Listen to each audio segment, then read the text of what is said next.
Dag 106. Pontius Pilatus.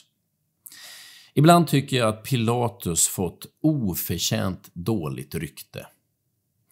Alla 4 evangelierna är överens om att Pilatus anser att Jesus är oskyldig och att han gör flera försök att befria Jesus utan att lyckas. Efter det första förhöret meddelar Pilatus att han inte finner Jesus skyldig till det man anklagar honom för. Men trycket från de judiska ledarna gör att han inte kan frige honom.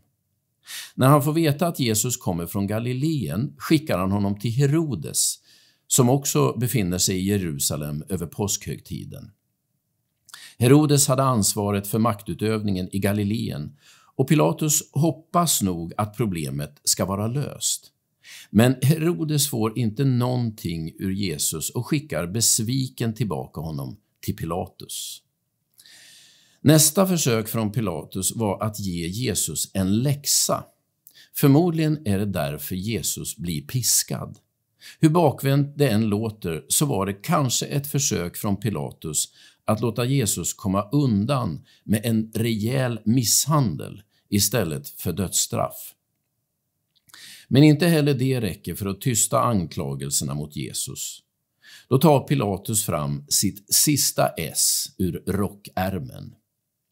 Traditionen bjöd att ståthållaren under påsken brukade frige en fånge på folkets begäran. Den här gången låter Pilatus folket välja mellan den Jesus som han vet att de har sjungit Hosianna för och en annan Jesus som heter Barabbas. Barabbas framstår som urtypen för en huligan. Han har skapat upplopp och till och med haft ihjäl folk. Jag gissar att Pilatus trodde att han hade de judiska ledarna som i en liten ask.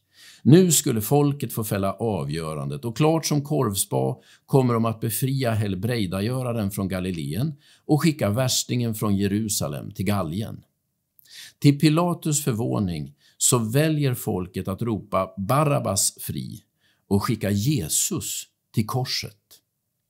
Just när detta obegripliga drama utspelar sig framför ögonen på Pilatus kommer ett bud från hans fru. Hon har haft mardrömmar och vädjar till sin man att inte befatta sig med Jesus. Men inget hjälper. Oron tilltar och Pilatus måste agera.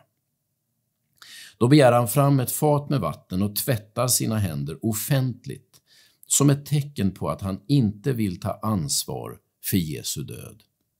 Men till sist är det ändå Pilatus som får bära det yttersta ansvaret för dödsdomen.